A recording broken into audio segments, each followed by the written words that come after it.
What's going on? I'm Connor from the Dolphins Dive, and in today's video, I'm going to be breaking down the trade rumors of Mike Gesicki. Before I get into today's video, I just want a quick little shout out of the shirt shop that I just opened up called thedolphinsdive.com. I'm starting to sell Dolphins merch. If you're interested in any of it, feel free to check out the website. I only have two designs currently: this Mike McDaniel McLovin shirt and the two-a-time shirt. I have more designs on the way, but if you're intrigued by either one, feel free to check out the site. If you have any questions, please reach out. I know I had the text in the way, but it is what it is. So without further ado, I'm going to get into today's topic of the video. So it was just reported not too long ago by Doug Keed that the Dolphins have mentioned Mike Gesicki's name in trade negotiations.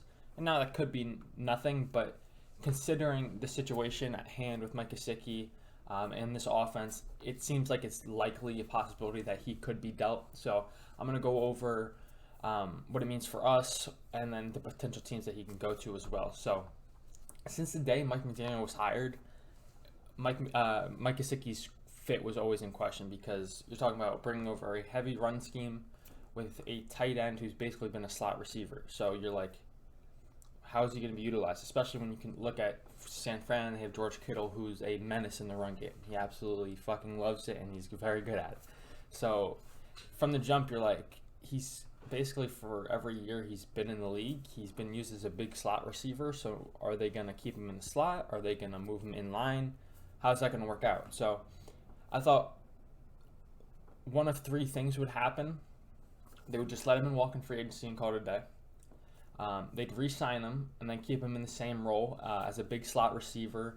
This was prior to, obviously, the additions of Cedric Wilson and Tyreek Hill, which threw that out the door. But the thought of they would still run, because last year we led the league in 12 personnel, which is one running back, two tight ends, because we had Durham Smythe and then we had Mike Gesicki in the slot, and that's what they consider 12 personnel. I thought maybe there's a chance that would happen again.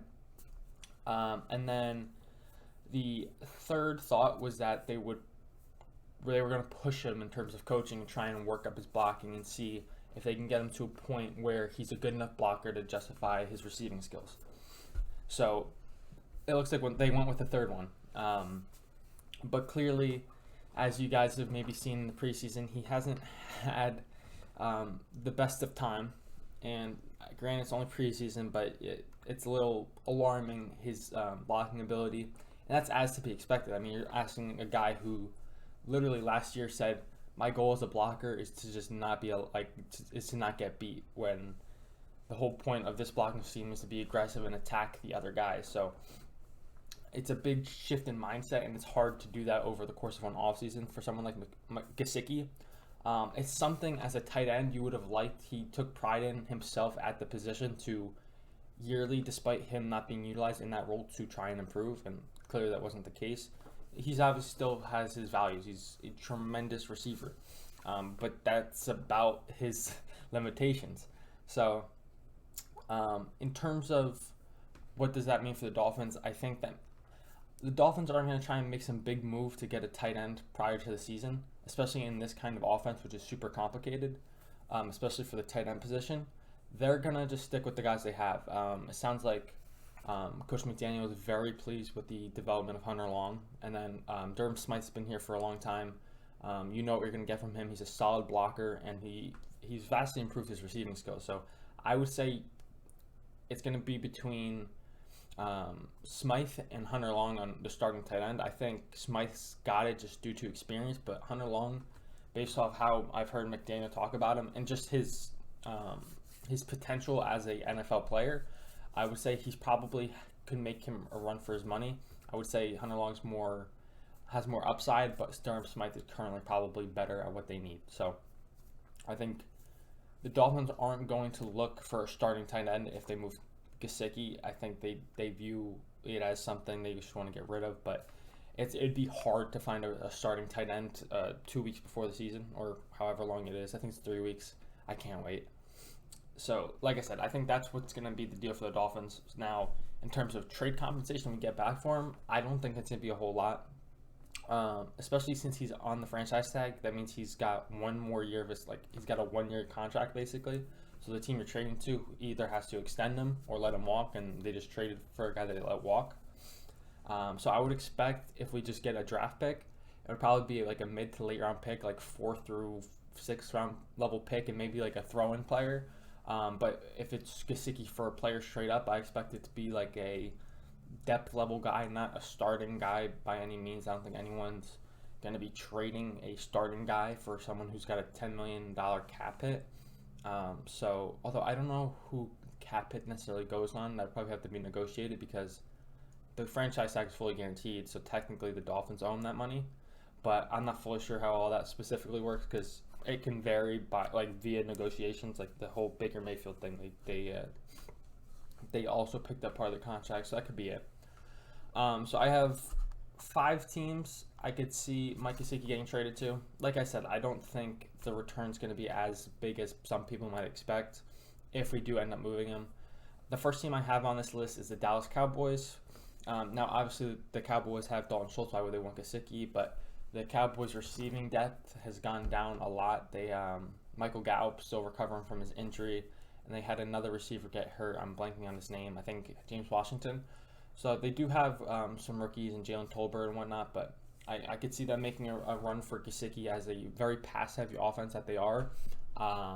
They could throw Gesicki as a big slot receiver and run 12 personnel with him and Dalton Schultz and have a field day. So that's a fit that makes sense.